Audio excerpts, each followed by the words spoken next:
देखो ना माँ, ये दादी यहीं ड्राइंग रूम में बैठी हैं और मेरे दोस्त आ रहे हैं। अखिल ने शिकायत भरे लहजे में कहा। माँ जी, आप ऊपर चली जाओ, क्यों हम लोगों को लजवाती हो? कामनी ने बेटे का पक्ष लेते हुए कहा। बेचारी सरस्वती चुपचाप उठकर जीने के सहारे ऊपर जाने लगी। कमर झुकी होने के कारण उन्हें ऊपर चढ़ने में बहुत परेशानी हो रही थी, किंतु वो पूरी ताकत से ऊपर के एक अकेले कोने वाले कमरे में जाकर बैठ गईं। विमल बाजू के कमरे से सब सुन रहा था। उसे कष्ट हो रहा था कि उसकी मां को अपमानित होना पडीडीडीएच रहा है, किंतु वो असहाय था। अगर वो कुछ कहता है तो पत्नी और बच्चे उसका विरोध करने लगते हैं। दूसरे उनके तर्क भी सही लगते हैं। चूंकि वो एक प्रशासनिक अधिकारी था, उसका सामाजिक स्तर बहुत ऊंचा था। उसकी ससुराल भी एक उच्च घराने में थी।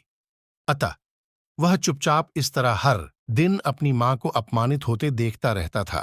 रात को विमल की पत्नी ने कहा, देखो जी, अब कुछ करो। कल कलेक्टर साहब की पत्नी आई थी। मां जी अपनी देशी धुन धारा में उनसे मिली। मुझे बहुत शर्म आ रही थी बताते हुए कि ये मेरी सास हैं। मैंने कह दिया कि दूर की रिश्तेदार हैं, इलाज कराने आई हैं।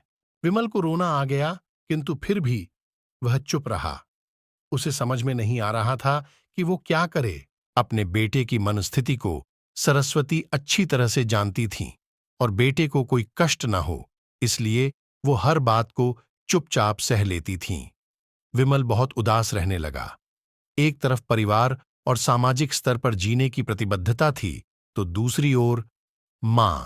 आखिर मां से अपने बेटे की यह हालत नहीं देखी गई। एक दिन उसने अपने बेटे से कहा, विमल, बहुत दिन हो गए हैं, मैं अपने गांव जाना चाहती हूं, मुझे वहां पहुंचा दो। मेरा यहां मन नहीं ला रहा।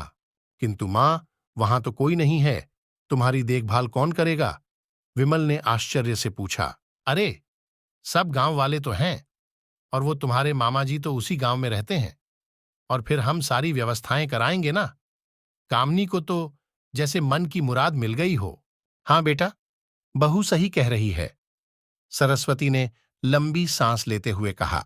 हाँ, विमल जानता था कि गांव में मां की देखभाल करने वाला कोई नहीं है, लेकिन अपनी पत्नी की जिद के कारण वह अपनी मां को गांव छोड़ने पर विवश हो गया। कुछ दिनों के बाद उसके चाचा, जो अमेरिका में रहते थे, आने वाले थे। जब विमल बहुत छोटा था, उसके पिता जीवित थे, तब वो भारत आए थे और उसके बाद वो अब भारत आने वाले थे। पूरा परिवार और आस पड्डी डिहोस बहुत उत्साहित था।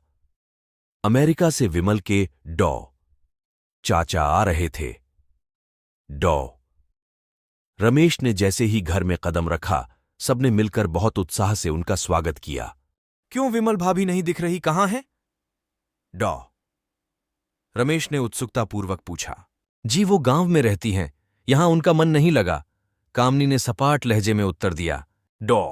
रमेश ने विमल की ओर देखा तो विमल ने अपनी आंखें झुका लीं।